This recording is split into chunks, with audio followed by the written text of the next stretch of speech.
If there's one thing that we learn from our inner circle members when we have the coaching sessions is that Claude is confusing.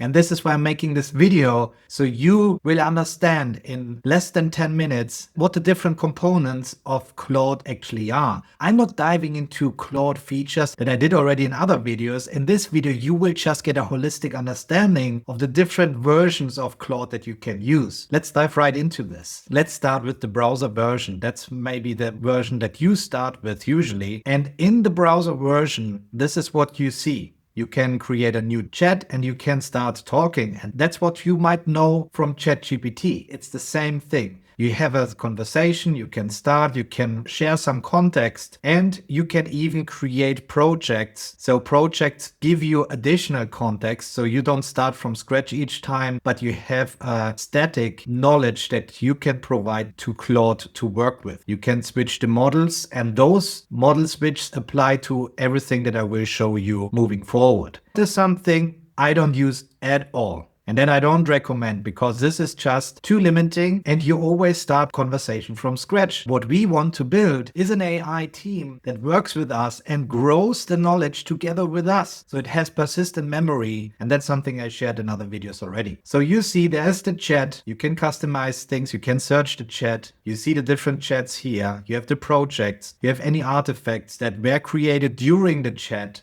And then you have this code. So our members are not developers, they are not coders. Most of them are not even tech savvy. That's why they immediately ignore anything that has the word code in it. But that's something we need to change our mindset about when it comes to using Claude. So if you're still in the browser, you can click Claude Code and it opens up this. And here people are confused because they see things like select a repository. And this is confusing. I can actually not add any projects here. I see a lot of buttons that are confusing, and I demystified already Claude Code in another video, but I think Claude Code is most confusing in the browser version. That's why I'm not going any deeper into this here. And we will go to the next thing in Claude. And that's what I highly recommend you to do when you want to use Claude. Download the desktop version. That's what you need to use. Now, here we are in the desktop version. You see again, we are in chat. We have the same things, projects, artifacts, chats. But we have now these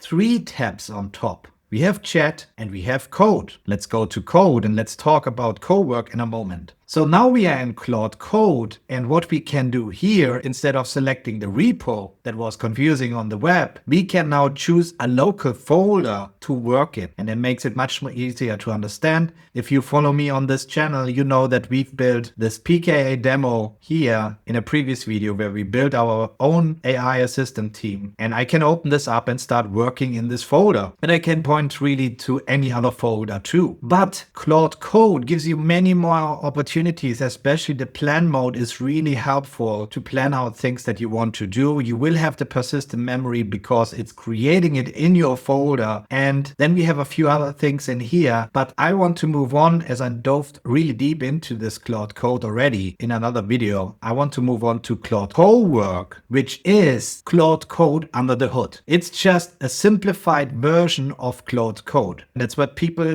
connect easier with, okay? They're not getting confused, and that's why people tend to love Cowork, while Code is much more capable, and it is the same thing than Claude Cowork is, but gives you more features. So if you get started, don't start with chat, start with Cowork so you get used to it. And this is where you can again choose a local file or even projects. Can open this up here, see, and now I can start working in this folder. So the thing is that people like about Cowork is that it shows you up on the side. It creates a task list like this. It shows you some files it was working in, the context it brought in, and this gives an easy understanding what Claude is actually doing and makes it look amazing. But if you open this in Claude Code, it is the same thing. It's just not visually representing this, and Claude Code is much more reliable and stable. Cowork keeps crashing every now and then, and it's not fleshed out yet. It was built to attract a broader audience to use Claude.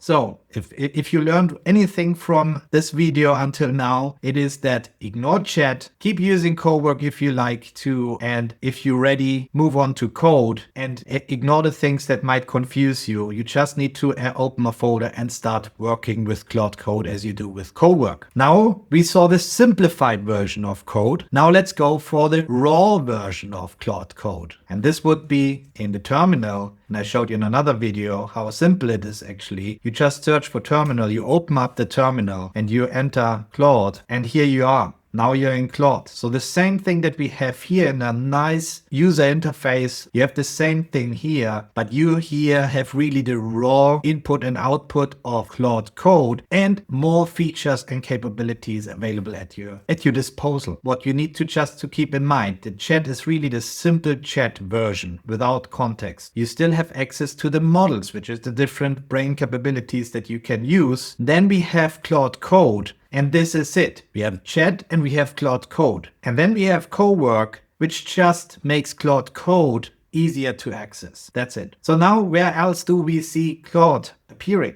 We have Chrome extension. If you install this, you get Claude in the Chrome browser and you can interact with websites and ask anything about it. Here again, what is missing is context. It's like using Claude Chat, and you have to start the conversation from scratch and provide all the context and so on every time you start using it. And this is why I'm not using the browser extension this way. I still install it because once you do, this becomes accessible through Cowork, Code, all the things. You can now say, go to Chrome and do X on the website X or whatever, and it will open up Chrome and it will use this browser extension to interact on the sites for you, but with the advantage that you have the full context available, especially if you're working in a folder, that it needs to best understand what it should do on the website. Now, what else beyond the browser? Well, we have the mobile version. That's really helpful. But again, on the mobile version, there's only chat and there's only Claude Code. There's no Cowork. And that's why people get confused with Cowork. And that's why we say use Code, because this can now perfectly hand off your work. So you can now have remote control. When you start working in a local folder with your Claude Code, you can hand it off to your phone and you control your Claude Code locally to work on your folder through your phone. So you can go shopping and you can still access Claude Code working on your local folder on your Mac. And that's why it's so powerful. And again, that's why Claude Code is the better option here. Yes, we have things like dispatch, and it allows you now to dispatch work to Claude Cowork and it starts working. But I think it's just getting even more confusing than it was already. So the remote is really the thing that I would use in this case. And we will show this in another video. Well, and then we have the Excel and the PowerPoint integrations of Claude too. They're really powerful. So if you want to see how this works,